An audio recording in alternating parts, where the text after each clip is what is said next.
What's up, awesome listeners? Time to ignite your potential. Welcome to the Daily Minds podcast. We're thrilled to have you on this incredible journey of growth, learning, and empowerment. At Daily Minds, we believe in the power of knowledge and its impact on our lives. Whether you're here for business insights, better mental health, or pure inspiration, you've hit the jackpot.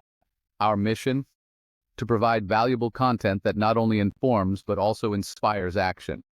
Each episode is crafted with care, offering expert advice, personal stories, and practical tips you can use every day. Remember, every step towards self-improvement is a step towards a brighter future. We're here to support, guide, and cheer you on through your personal and professional journey. Thanks for being part of our community. Let's grow together, learn together, and make a difference together. Stay inspired and keep listening. Hello, everyone. Welcome once again to the Dead Minds podcast. And today we have another amazing guest who is going to take us through his many years of experience. His name is David Fradin. David, can you begin by introducing yourself to the audience so that we learn more about who you are? Sure. I'm David Fradin. I'm president of a company called Spice Catalyst. And we teach product management, product marketing, or what I prefer to call it, product success. Our number one client is Cisco, and we've trained almost half of all the product managers worldwide. A few years ago, I went to Botswana and trained the Botswanian telecommunications company because they were moving from being a government-owned telecommunications company to a privately owned one, and they needed to know how to have product and services success. Okay, good. Can you share your journey in tech industry and what led you to work at companies like Hewlett Packard and Apple? Yeah, I was a product manager at Hewlett Packard, and then I was recruited by Apple to bring the first hard disk drive to market. And then they noticed that I knew how to manage, so they asked me to take over as the group product manager for the Apple III product line, and then later as the independent business unit manager for the Apple III product line. At the time, the Apple III was the third most popular computer in terms of units worldwide, just behind the Apple II and the DEC, Digital Equipment Corporation's PDP-11 mini computer. Good. So what are some of the most significant lessons you have learned from for over 47 years of experience in product development? You're asking what was the most successful thing that I did? Okay, you can tell us also, but the most important lessons you have learned from your experience. Well, I've embodied them in what I call the 5 keys to product success, which is enumerated in the mnemonic SPICE, which is the beginning of the name of my company, Spice Catalyst. The S stands for product market strategy. The P stands for repeatable processes. The I stands for information available to make informed decisions. The C is perhaps the most important, and that is understanding your customer, what it is they want to do, why they want to do it, where they want to do it, how they want to do it, what's standing in their way, how important is it for them to get it done, and how satisfied are they with the current way of getting things done. And the last is the E, or the employees, to make sure that they have all of the 130 skill sets or competencies necessary for product success. I've learned these 5 keys to product success through my years of experience, and also because about 35% of all new products fail in the marketplace, representing a waste of well over $1 trillion each year by humankind. And that if companies and individuals and entrepreneurs will follow the 5 keys to product success, that waste could be significantly reduced. Good. In your experience, what are the key factors that differentiate successful products from those that fail? Those that follow the 5 keys are successful. Those that don't fail. And it begins with having a product market strategy, which consists of such things as understanding your customer, being able to do the market and competitive research, identify the personas for your targeted customer, estimating your total available market, your value proposition, your product positioning, your key messaging points, and then your various strategies for distribution, pricing, sales, advertising, and marketing. If you put all that together before you start product development, then the chances for product success are significantly enhanced. Good. How do you approach innovation when developing new products? What strategies have you found to be the most effective? You're asking about innovation? Yes, when developing new products. Yeah, innovation is simply a very complex word to be doing something better, faster, at higher quality, or with improved style. And the way you do that is a technique developed by a consulting company that Apple hired in the early 90s from Palo Alto. And they have a concept called design thinking. And that is you first go out and you observe what it is your customer wants to do. And then you try to brainstorm ways to help that customer to do things better or faster or with better quality or with better style. And this whole notion of design thinking has embedded itself completely in Apple. And that's one of the major reasons why Apple is one of the most valuable companies in the world. Good. Having been involved in different startups, what are the most common challenges you have faced and how did you overcome them? First is really understanding the product that you should be developing. And second, justifying the potential sales and return on investment on that product or service to prospective investors. Okay, so what advice would you give to aspiring entrepreneurs looking to launch their own products? So I'll start with first observing what it is that your customer wants to do. Then interview about 40 to 80 prospective customers that fit your target personas.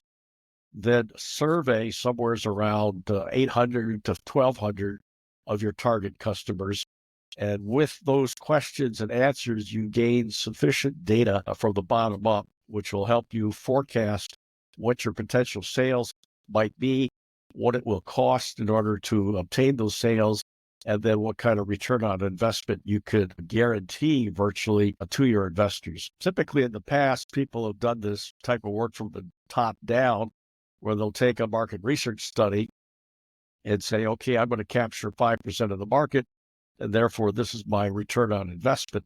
The problem with that is if the market research study is off by, just 10% or so, and your forecast will be off by at least that, if not more, and your chances for failure are significantly enhanced. So I advocate, having been a former market researcher myself at a company called DataQuest, I advocate not using that secondary research, but generate your own primary research and spend the 3 to 5 months necessary to do that research and get it done right before you start spending money on development. And for that matter, before you even approach prospective investors. Okay, so now we go to your book. Your book, Building Insanely Great Products, is based on your extensive experience. So what motivated you to write this book and what do you hope readers take away from it? They'll learn more about the 5 keys to product success, and they'll see a number of different examples of successes and failures that I've had in my career over 70 products and services, spanning hardware and software and a multitude of industries. Can you share a specific example from your book that illustrates a key lesson in product development? Yeah, I started the first company to do advertising on cell phones back in 2003. I had, the company's name was Maui Games, because I was interested in Maui. And in fact, that picture behind me is the sunset on Maui, on the beach near my condo. And so I wanted to do game development with embedded ads, because ads in video games on consoles was just becoming popular. And I wanted to get ahead of the curve. So my initial market research told me that Nokia told me that they had the largest installed base of cell phones in the world, and I should develop my games for the Nokia cell phone, which we did. Put it out on the market, and only to find out that only 2 of Nokia's cell phones were sold in the United States on the AT&T cell phone network, and they did not have the computing capability to enable you to play games on it. But there was a lot of Nokia phones in Europe and in Asia. And it turns out the reason for that is it was the cheapest phone available, and it was widely sold and distributed by cell phone companies in Asia and in Europe. And I was able to get 10,000 installs of my cell phone games on those Nokia phones in Europe. But my advertising network was only able to sell ads to U.S. companies who had little interest in advertising in Europe. So because I believed and had not done the market research to find out one of the most prevalent cell phones in the United States at that point in time, this was 2003, I ran out of money before the Apple iPhone came out and lost the opportunity, which today is well over $15 billion a year in cell phone advertising. So the lesson I learned is do your primary market research directly yourself. Don't rely upon what others tell you. If you're an e-commerce seller, then you need Outfy to boost your social media game. Outfy is your ultimate social media management tool. It connects seamlessly with top marketplaces like Etsy and Shopify. Imagine automated content creation that churns out eye-catching videos, GIFs, and promo posts. With Outfy, share across Facebook, Instagram, TikTok, Pinterest, and YouTube, and reach a wider audience effortlessly. Schedule your posts in advance and let Outfy handle the rest. Track performance with Outfy's analytics tools. Gain insights and refine your strategy. Save time, save money, and grow your business. Many businesses have seen incredible growth with Outfy. Ready to join them? Sign up for Outfy and transform your online presence today. Outfy, efficient, effective, essential. Try it now and watch your business thrive. To support the Daddy Minds podcast, check out Outfy with the link in this episode description. Good. What trends do you see shaping the future of product development in each industry? Well, there's about 16 things that I call the perfect storm, which is going to affect the impacts upon product management and product development and society. And would you like me to walk through them briefly? Yes, sure. Clearly, climate change, which is, as you well know, severely affecting Africa. Another is autonomous vehicles. Another is innovations in food production, distribution, consumption, and disposal. Another is a potential for additional pandemics and the need for vaccines to be developed quickly.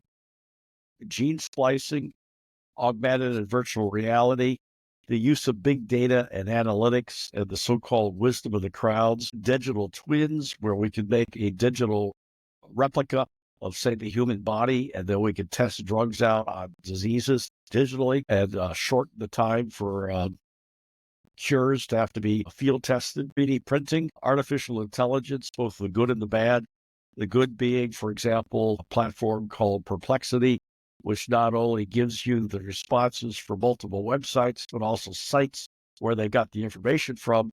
But the bad is like Meta, the owners of Facebook, is training their AI on Facebook, Instagram, and WhatsApp posts, which is kind of scary because a lot of it is fake news.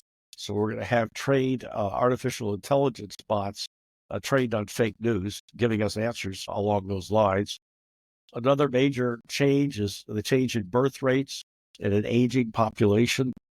Japan, for example, is in a dire need for young people to help take care of their aging population. Another is the digital transformation as we move from mechanical or chemical ways of doing things into digital ways. Another is Internet of Things. Marketing automation is another. Technology and platform innovations along the lines of AI, which is consuming enormous amounts of electricity. And lastly is robotics. So there are opportunities in each of these 16 areas, and it's just up to the entrepreneurs to find the one that they're interested in and then do the market research I talked about earlier so they can raise the capital necessary to get it done. Wonderful. What skills or knowledge do you think are essential for the next generation of product managers and developers? What skills? Or knowledge do you believe are essential for the next generation of product managers and developers? Yeah, they have to have all 130 skills that I've discussed in my widely published book entitled Successful Product Design Toolkit and Management. And if anybody's interested in any of my books, they can just go to Amazon in pretty much any country in the world search for my name, David Fradin, and then all the books that I've written will show up there. Good. Now we go to personal reflections and pivotal moments.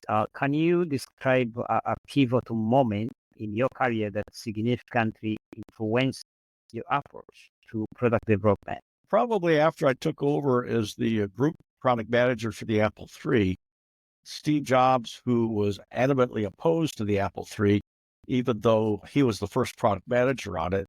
And the reason being is that he had this notion that he had to get all products, including his own company's products, out of the business and office marketplace where he wanted to push his yet-to-be-shipped Apple Macintosh. So he went off to a retreat with the executives in Pajaro Dunes, California, near Monterey Bay, and the city of Monterey, and he convinced the executive committee to cancel the product line. About a week later, I was leaving the corporate headquarters, and John Scully, who was president at the time, summoned me into his office and said, "Dave, we found that we have $30 billion worth of piece parts, which should be about $300 billion today for the Apple III, for Apple IIIs that have not yet been built, or about 25,000 more Apple IIIs, about a third of all the Apple IIIs that would have been built." And he said, "What should we do about it?" And I said to him, "What do you mean, we, paleface?" And he didn't laugh because he didn't understand the joke. And so I had to explain it to him. Back in the 1960s and 70s, and recently in the 80s, there was a television show and a movie called The Lone Ranger. And the Lone Ranger wore a mask, and he rode around on a white horse called Trigger. He had gold or silver bullets, and he did good. He fought bad people, and he always fought evil. And he had a sidekick, an Indian sidekick named Tonto. And whenever I tell this story to people from India, I say an American Indian sidekick. And they get surrounded by 10,000 yelling, screaming Indians. And the Lone Ranger says, "Tonto, we're surrounded by 10,000 yelling, screaming Indians here in the middle of the desert. What should we do about it?" And Tonto, being an American Indian, says, "What do you mean, we, paleface?" So I went on to explain to Scully, after he snickered at that you canceled the product line. I had full responsibility for the product line, but no authority. And if you would give me the authority to manage the product line, including a budget, we'll be able to go out and market and sell the Apple III. He agreed to that. He said, "Give me a proposal." I did, and they asked me to take over the Apple III product line. They gave me $4 million.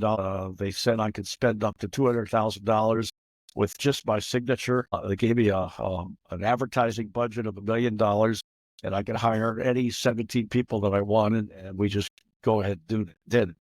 So we did. We sold 25,000 Apple IIIs over the next 11 months, made enough profit because it was a cash cow kind of a product to finance the Macintosh development and to keep somewhere between 1,000 and 1,500 Apple employees employed. So I think that was one of the largest successes I've ever had. Good. From these three companies, Apple, Nokia, and Packard Howard, what are the most important lessons we can learn from them? I think the most important thing is values, that a company has to have a core set of values that everybody believes in and follows, and uses it as a basis of decision-making. And that's the a common thing that flowed through such companies, successful companies such as HP and Apple. Good. How do you maintain a balance between your professional commitments and personal life, especially with such demanding career?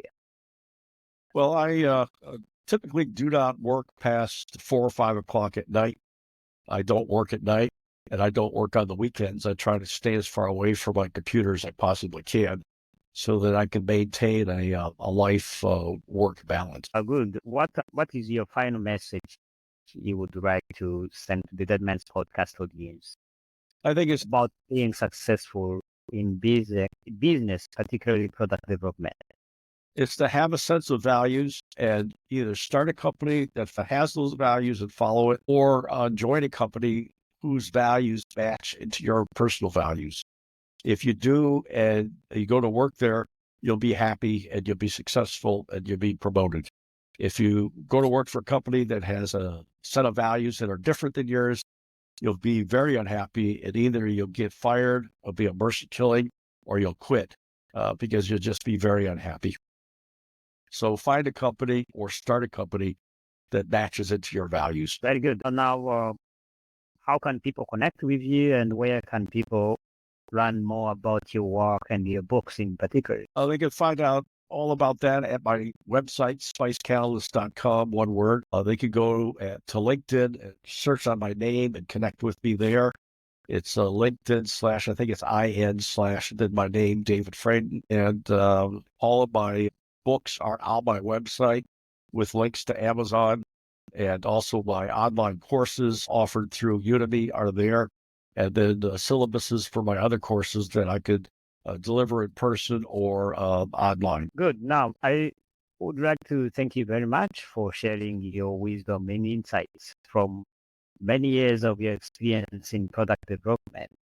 And I think that's one of the things that make people, companies fail. There's one person who once gave me an advice that a company is actually made of only 3 things: administration, product, and marketing. And once any of those areas fail, the company falls down. That's correct. So thank you very much for joining the Dead Man's podcast today and for giving us part of your wisdom. They say that when you talk to an old man, you are stabilizing your fifth. Well, I'm not that old. I'm only 7. Sure. Okay, but you got the wisdom of a 70-year-old man. So it's very nice. So thank you very much for joining me today and for sharing all your wisdom to me and our audience. Particularly, this is very nice for me because when I have a conversation with someone like you, it's like I'm reading all the books you have read in all the years that you have lived. And that's the same thing for our audience. So thank you very much for your time and for coming here to share your wisdom and insights with us. You're welcome. Glad to be with you. Thank you. Have a nice day. Bye. Bye-bye. If you're an e-commerce seller, then you need Outfy to boost your social media game. Outfy is your ultimate social media management tool. It connects seamlessly with top marketplaces like Etsy and Shopify.